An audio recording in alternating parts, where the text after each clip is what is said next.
Okay. Now, if I was about 5 or 6 years old, right, when I told my cousin Wendy that, because they left and went to Georgia. Cause we were living in Pompano Beach, Florida then. So they had to be like in the 70s or the early 80s because Miami was still cool, but it was just starting to get bad. So they had to be like 70s or 80s, right? No, so we might, even if it's the 80s, right?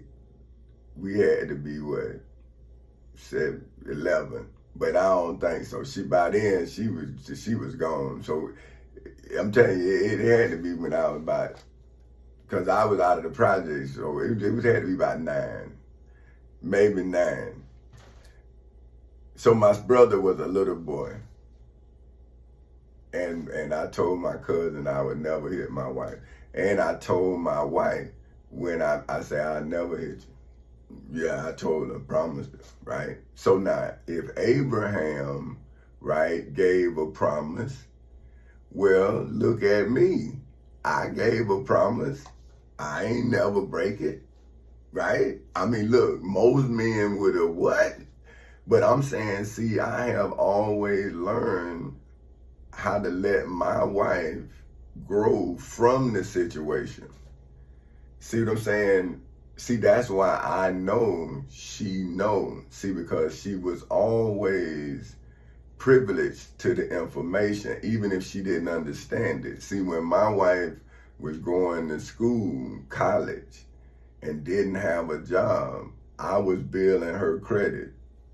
See, her name was on everything. See, so I always use my financial resources to grow her.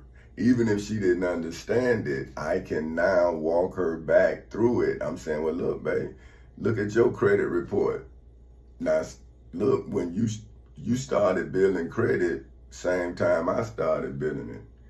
So how was I ever stopping you from being independent? You had your own credit cards in your own name. But see, I was telling you to get that credit card so I can use that money. So I've been showing you the whole time what you don't understand. See, because I made you more valuable than me because I knew that you a minority. See, I'm a threat. I'm a black man. You a black woman. See? And when I separated you from me with credit, they thought you was a single black woman. See, I knew the system. See, I knew how to play the game because I have a pimp mentality. See what I'm saying? So I'm gonna make everybody around me valuable because if it don't make money, it don't make sense. See what I'm saying? So like, this is what I'm saying.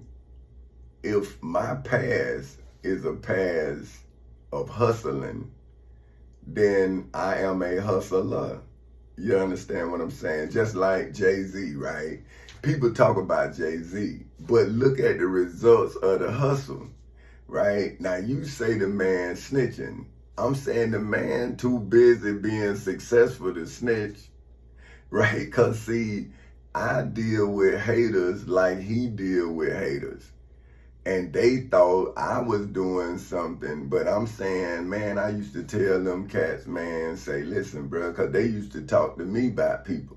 And I used to say, listen, man, it take me 27 hours to handle my business. You understand what I'm saying?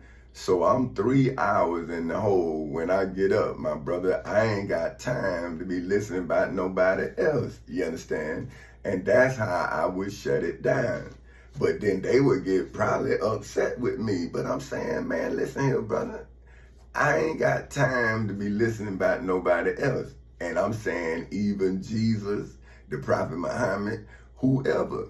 Because at 25 years old, I had started fighting the United States Postal Service for my future and the future of my children. Now, if they didn't understand the fight, then I thought that was a good thing because that means I didn't bring the fight home. See what I'm saying? I'm saying I brought home golden eagles. Like they thought everything was cool, but I'm saying, well, look at the evidence. If I saved 2 people's lives on my route and I got accommodations from my job, and then my job fired me, who the hypocrite? I'm saying, well, I made y'all look good on record twice that you recognize my goodness, that I shedded light on your postal service, right?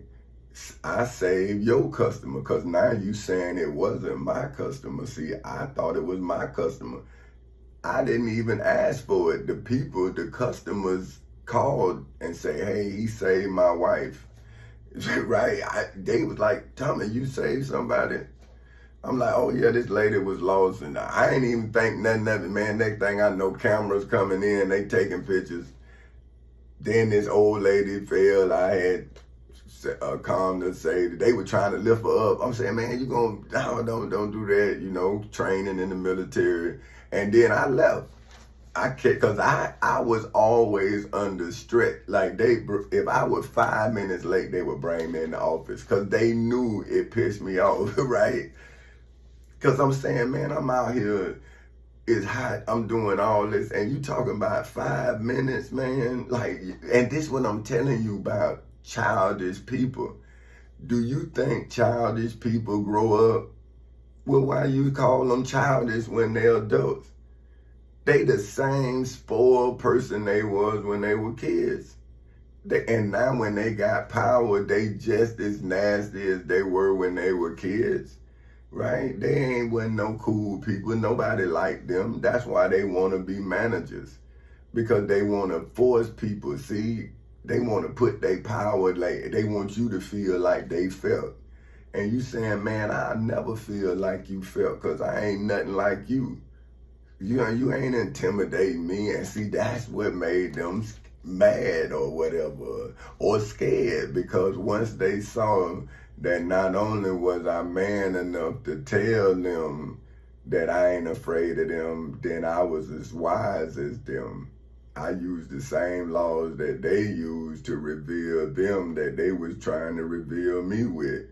And that's what I'm telling people. It's 2 sides to every story.